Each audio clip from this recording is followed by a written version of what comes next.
जय हिंद साथियों। आप सभी का SP Thakur crazy trick classes के यूट्यूब चैनल में बहुत बहुत स्वागत है।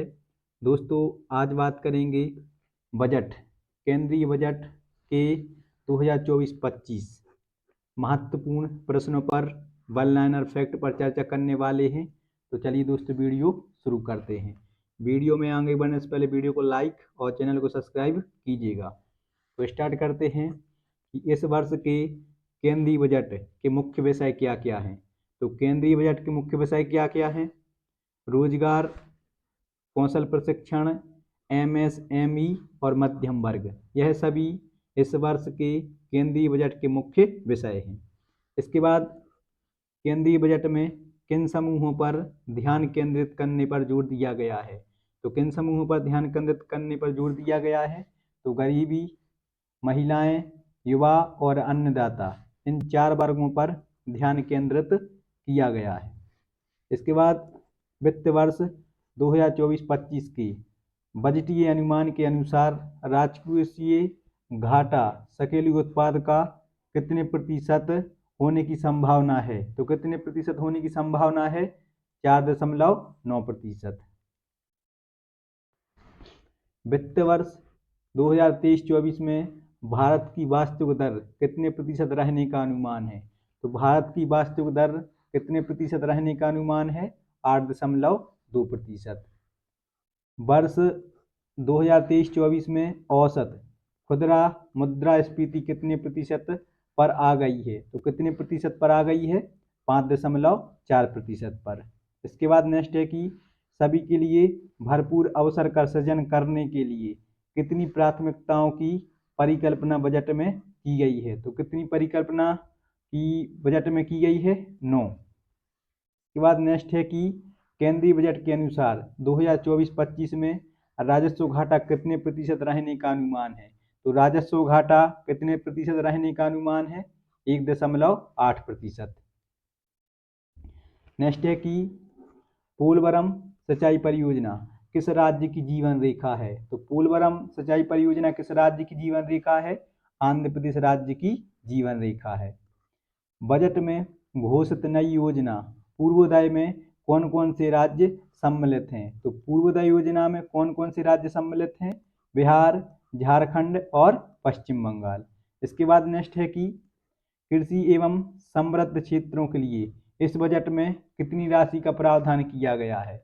तो 1.52 लाख करोड़ रुपए का प्रावधान किया गया है। नेक्स्ट है कि केंद्रीय राजस्व का सबसे अधिक भाग किस मद से आता है? तो किस मद से आता है? जीएसटी तथा अन्य कर के माध्यम से सबसे अधिक मद आता है। नेक्स्ट है इसके बाद झींगा खेती प्रसंस्करण और निर्यात के लिए किसके माध्यम से वित्त पोषण की सुविधा उपलब्ध कराई जाएगी? तो किसके माध्यम से? नाबार्ड के माध्यम से उपलब्ध कराई जाएगी।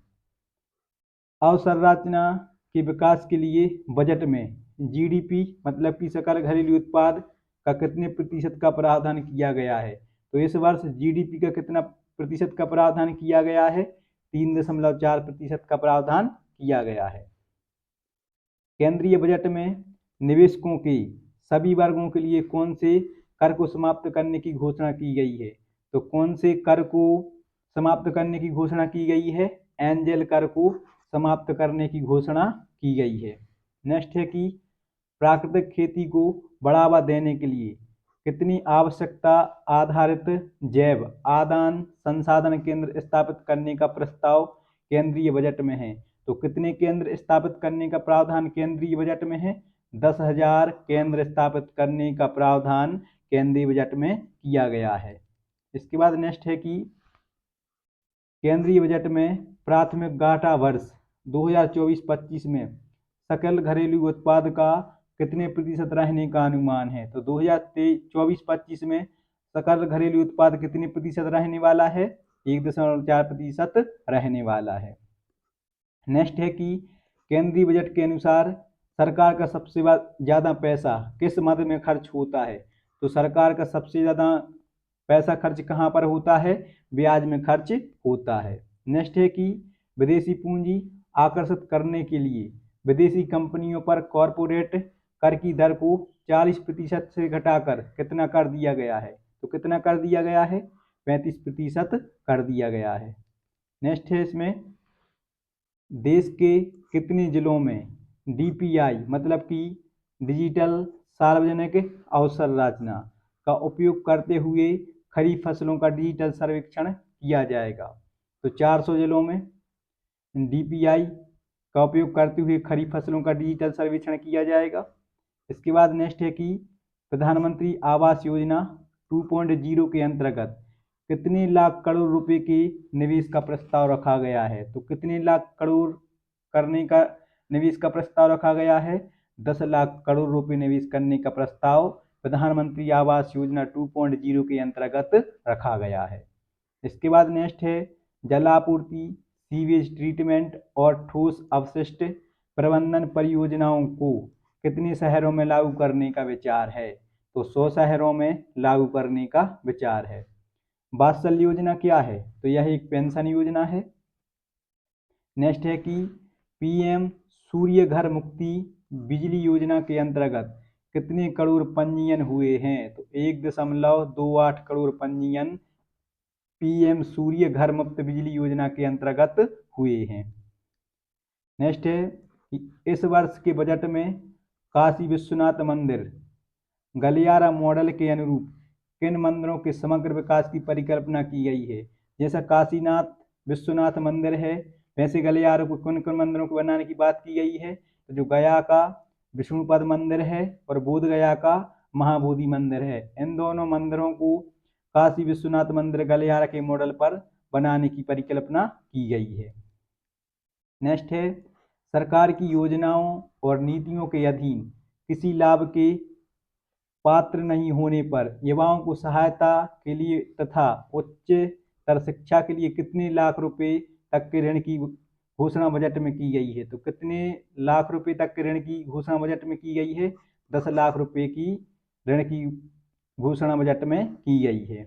नेक्स्ट है कि अगले 10 वर्षों में अंतरिक्ष अर्थव्यवस्था को 5 गुना तक बढ़ाने के लिए एक वेंचर कैपिटल फंड स्थापित किया जाएगा। यह कितने करोड़ रुपए का होगा? तो 1000 करोड़ रुपए का 5 गुना तक अर्थव्यवस्था अंतरिक्ष अर्थव्यवस्था को बढ़ाने के लिए एक वेंचर कैपिटल फंड स्थापित किया जाएगा।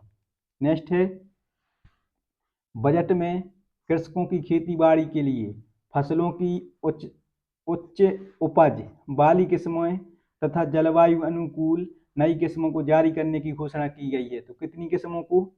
10,932 नई किस्मों को।